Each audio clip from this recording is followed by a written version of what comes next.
Order! Order! You are an incorrigible delinquent at times. Behave yourself, man!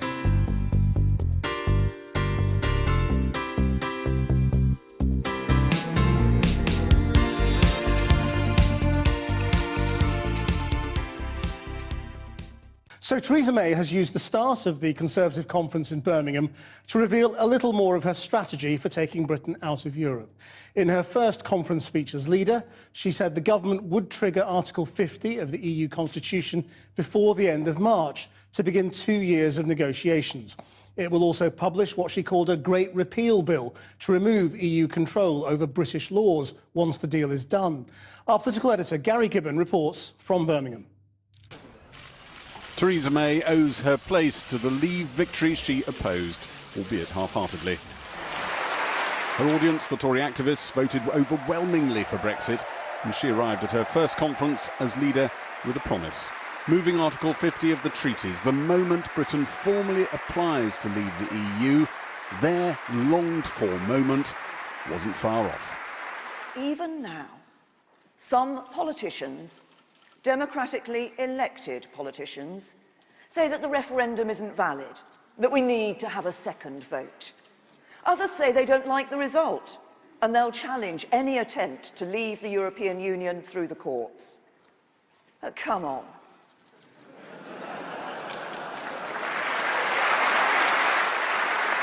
There will be no unnecessary delays in invoking Article 50. We will invoke it when we are ready, and we will be ready soon. We will invoke Article 50 no later than the end of March next year. Promised a Great Repeal Act, which, when the negotiations are concluded and Britain leaves, would put all EU law into UK law, so it can be repealed at will by Parliament. That wouldn't, she said, include employment protections. She mocked those who spoke of two options for Brexit. There's no such thing as a choice between soft Brexit and hard Brexit. The line of argument in which soft Brexit amounts to some form of continued EU membership and hard Brexit is a conscious decision to reject trade with Europe is simply a false dichotomy. But in her readiness to prioritise control over immigration, she sounded to many closer than ever to those branded hard Brexiteers. I want it to involve free trade in goods and services. I want it to give British companies the maximum freedom to trade with and operate in the single market, and let European businesses do the same here. But let me be clear. We are not leaving the European Union today to give up control of immigration again. Theresa May stole the top slot and the headlines from her pro-Brexit ministers, all speaking at the conference today as well, keen to own the policy that will define her premiership. Aides say she hopes this conference can talk about other issues this week. But she knows the Brexit talks will dominate this gathering and the years ahead. And Gary joins us live now from outside the conference. Gary, this claim that there's no such thing as a choice between soft and hard Brexit is quite a claim. What will people make of it?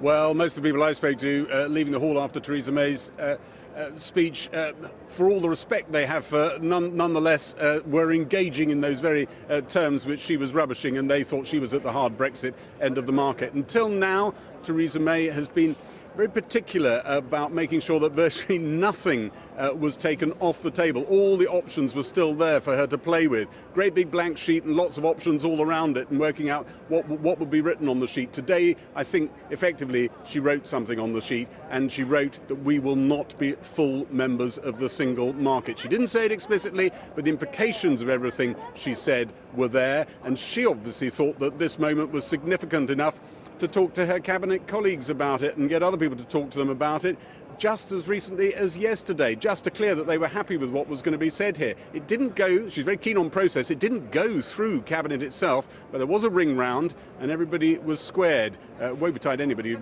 turned round and said you can't say it, of course. How much choreography has there been around what was going on stage today?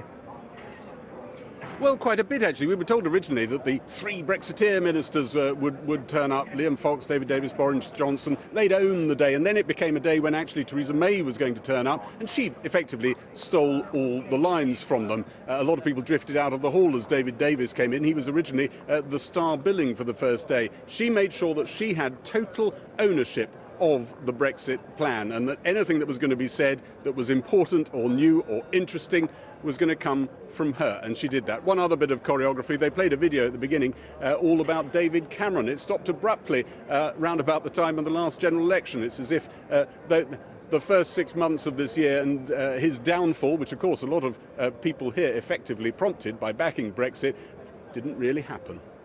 Thanks, Gary. Well, joining us now, also from Birmingham, is the senior Conservative MP Bernard Jenkins, who campaigned to leave the EU. Bernard Jenkins, so Theresa May says she'll trigger Article 50 in March and begin this 2-year process. You don't really think she needs to do even that, do you? No, I think this is absolutely fine. I thought her speech was full of substance and pitch perfect. And I've longed for a Conservative leader to make that kind of speech for about 25 years. Not that I always advocated leaving the EU, but to talk about us controlling our own laws and controlling our own destiny and being an independent country.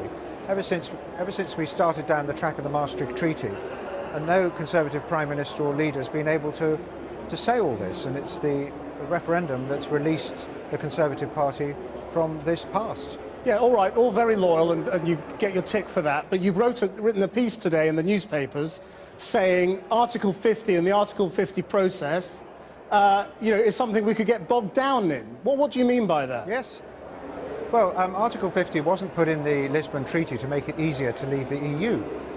There was always an implied right for any state that wanted to leave the EU in the treaties. And by putting Article 50 in, they've laid down a process which, during the period, the 2-year period, takes away some of our voting rights and sets down a procedure that we can't talk to the other member states. We've got to negotiate with the Commission. And at the end of it, there's no guarantee of an agreement.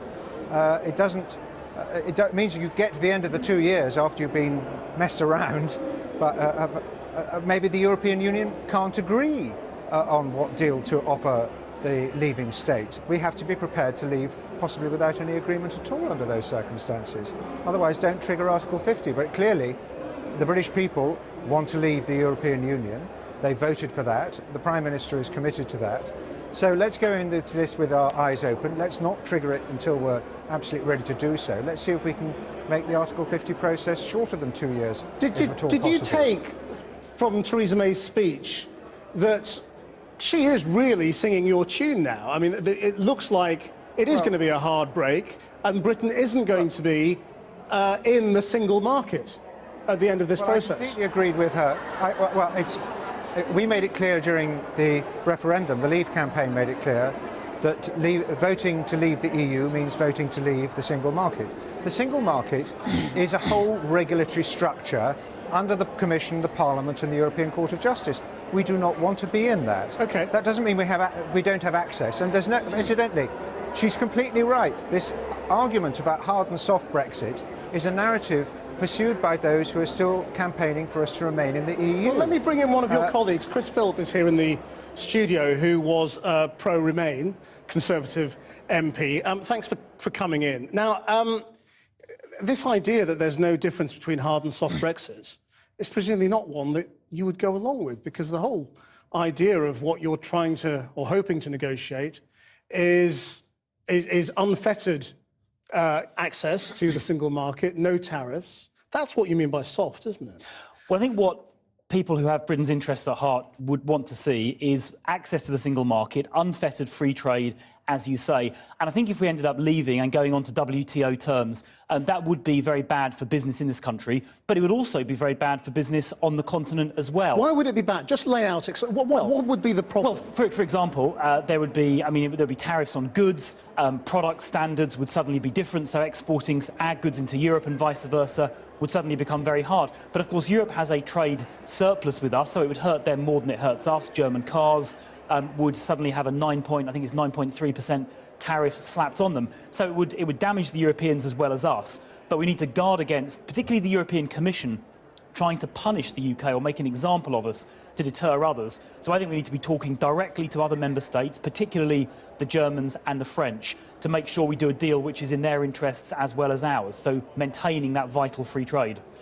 Bernard Jenkin, what about banks getting access to Europe and sort of the free movement of, the free trade of services?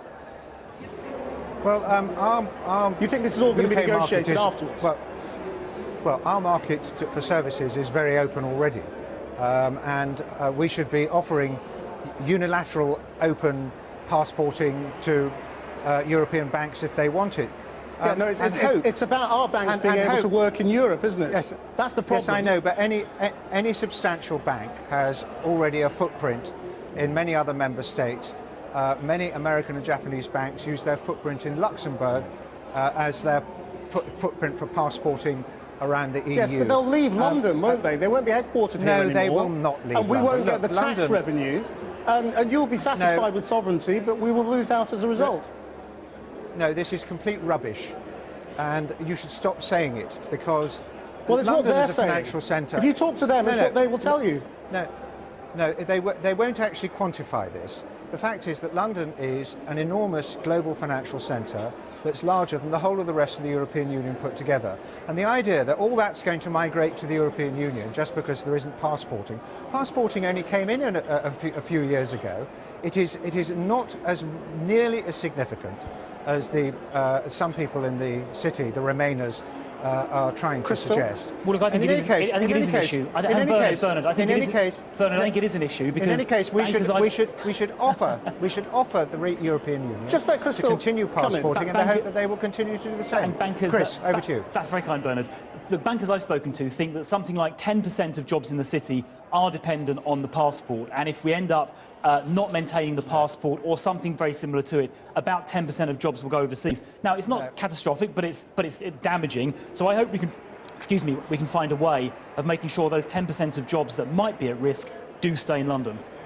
Chris Phil, well, I hope we can agree that we should do our best to keep those jobs in London, but I doubt it's as much as 10%. Thank you very much indeed. We'll continue this conversation another time. Chris Phil, thank you for rushing in. I'm sorry, I know our car was a bit late, but thank you for coming in. Well, let's return now to the Conservative conference in Birmingham and join our political correspondent Michael Crick, who's just been listening to the Foreign Secretary Boris Johnson's speech. What did he say? Well, traditionally for 10 years now, Boris Johnson turns up at the Conservative conference and really has two roles as a sort of court jester to the Conservative Party and as the alternative leader in waiting. Well, this was a rather different Boris Johnson, holding one of the great offices of state and making a much more serious, high-minded speech, I think, than I've ever heard him make at a Conservative Party conference. He argued that two events in the last 15 years had really hammered created a lack of self-confidence amongst liberal people in the West, arguing that the invasion of Iraq had done damage to liberal democracy, and that the financial crisis of a decade ago had done huge damage to free market capitalism. And because of what he said, that lack of self-confidence, the world was now a less sane, a more dangerous and a more worrying place. He accused the Russians of complicity in war crimes in Syria and of bombing, effectively aiding the bombing of hostages there. But on Europe, he argued that in all the 2 months that he'd been Foreign Secretary and all the meetings in the councils of Europe he'd had to attend, there'd been nothing that he'd heard that made him believe that Britain would be at all disadvantaged by our leaving the European Union. Thanks, Michael. Our main news tonight, Theresa May has told the Conservative Party conference that she will trigger Article 50 to begin Britain's process of withdrawal from the EU by the end of March. In her first conference speech as Prime Minister, she said there was no need to choose between a soft and a hard Brexit. Britain would negotiate its own terms.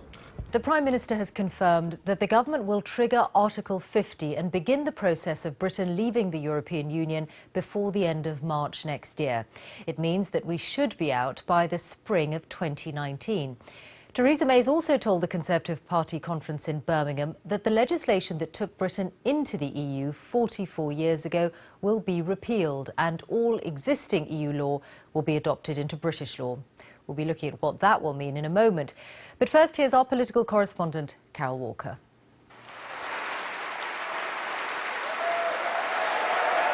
Huge applause for Theresa May at her first party conference as Prime Minister. 100 days after the referendum, she said it was right for the government to have waited before triggering Article 50 to begin the formal negotiations. But she said she would not let things drag on too long. Let me be absolutely clear. There will be no unnecessary delays in invoking Article 50. We will invoke it when we are ready, and we will be ready soon. We will invoke Article 50 no later than the end of March next year. Alongside the negotiations, the legal process, the Prime Minister promised a great repeal bill to remove the act which took us into what was the European Community. It will transfer EU laws into UK law so they can be decided in this country and will take effect when we leave the EU. Our laws will be made not in Brussels, but in Westminster.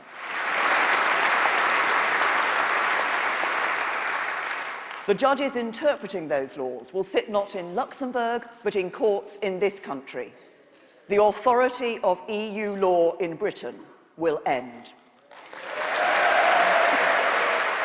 She had a direct message to those suggesting that the Brexit vote would trigger a second referendum on Scottish independence. We will negotiate as one United Kingdom, and we will leave the European Union as one United Kingdom. There's no opt-out from Brexit.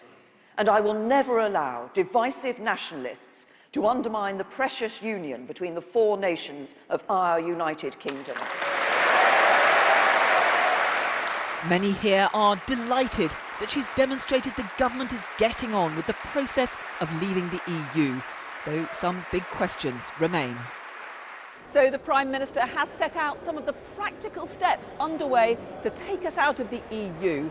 She rejected the idea of a trade-off between access to Europe's single market and controlling immigration. But she still hasn't told us what terms she will demand for a future Brexit deal. I think she's made it very clear that she is stepping up the gears of actually initiating the process of triggering Article 50. I voted leave myself. It's something quite a lot of Eurosceptics in the Conservative Party want to see. I think she needs to clarify what Brexit actually means, and I think once we are sure of what the terms are, then we'll be a bit more knowledgeable on what's happening. As we knew before Theresa was actually elected, she's very strong and very steadfast, and I think she's taking that exact same approach with Brexit. And obviously now that Article 50, it's been declared that Article 50 will be triggered, I think we'll see what comes next. Boris Johnson, always a star turn at these events, made only a brief mention of the historic vote which he helped to sway. I think that vote on June the 23rd, I think that was a vote for economic and political freedom, and freedom for this country. And it was a liberation.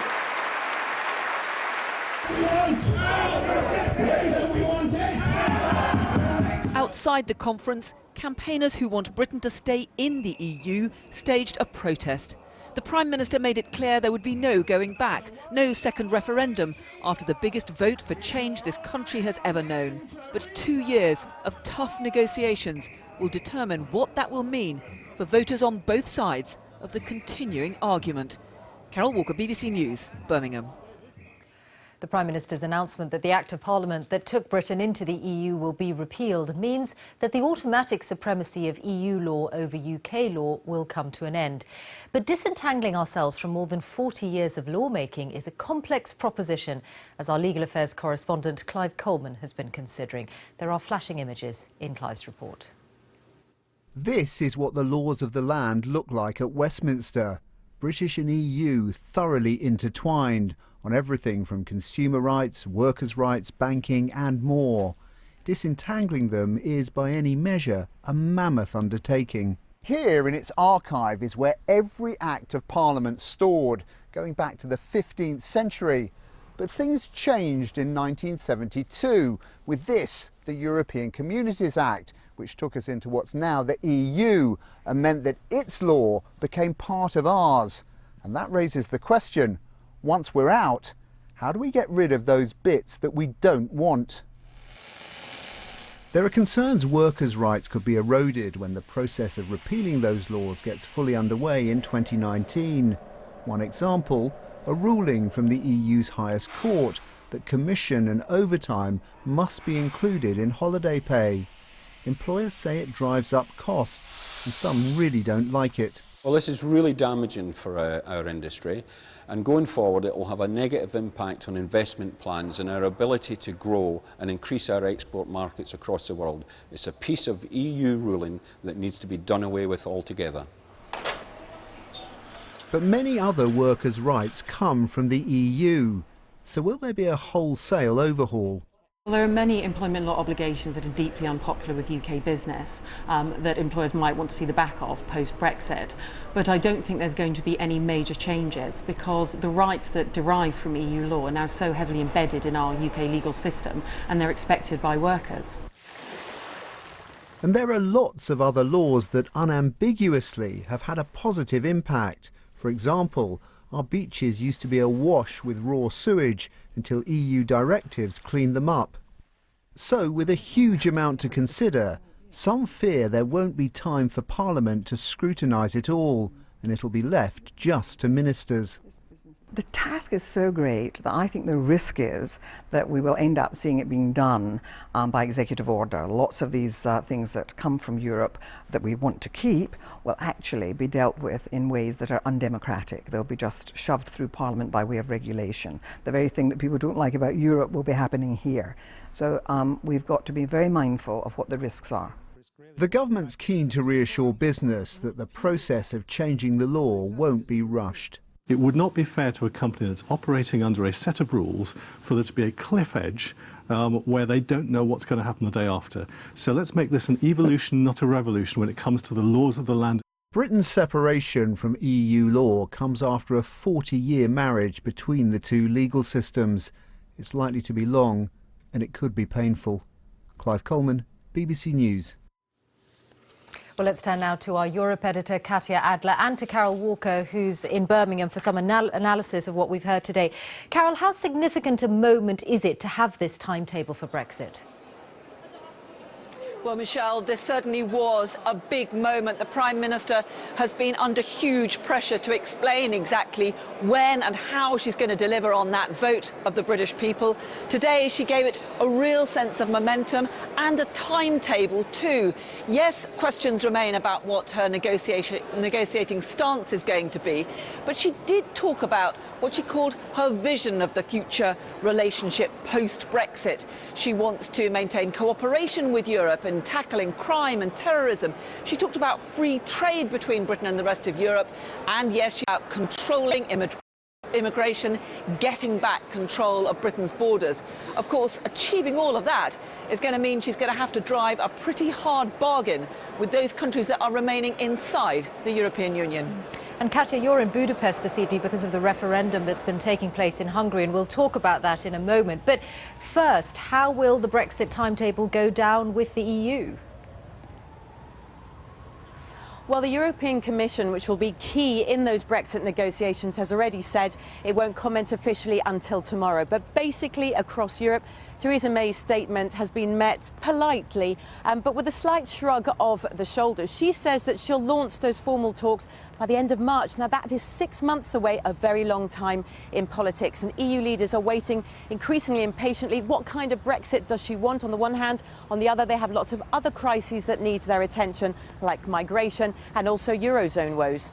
And indeed, the referendum where you are tonight in Hungary has been about the country accepting a share of the migrants and refugees that are in Europe. How contentious an issue has that been? Well, the majority of Hungarians oppose those EU migrant quotas, some of them because of national sovereignty. They don't like to be bossed around by Brussels, being told who can and can't come into their own country. And others just don't want to accept migrants here in Hungary. Hungarians were shocked last year, Michelle, at the height of the migrant crisis. Hundreds of thousands of refugees and others crossed this country on their way to Europe's richer north. And the government here has run a very anti-migrant referendum campaign linking migrants to terror and to rape as well. It's thought that most voters will have said no to those quotas today. That still has to be confirmed yet. Although the turnout was low, still the government here wants to put that pressure on Brussels. It's just the latest chapter in the EU's migrant crisis, which remains a very divisive issue. Katya Adler in Budapest, Carol Walker in Birmingham. Thank you both. Theresa May has vowed to get on with the job of kick-starting divorce proceedings with the European Union by the end of March next year. At her first Conservative Party conference as Prime Minister, she also dismissed claims that Britain would give away control of immigration in return for a better trade deal with the EU. But her timetable for leaving is causing a split within the party. Our Deputy Political Editor Chris Shipp reports now from Birmingham. For a Prime Minister who's been accused of saying too little about our departure from the European Union, Theresa May knew she had to say something this week. And that something was a little clarity about the moment when the UK would formally trigger Article 50, our official divorce proceedings with Brussels. We will invoke Article 50 no later than the end of March next year. Which means the UK will officially be out of the EU by spring 2019. And there was this uncompromising message for Scotland and other parts of the UK which voted to stay in the EU.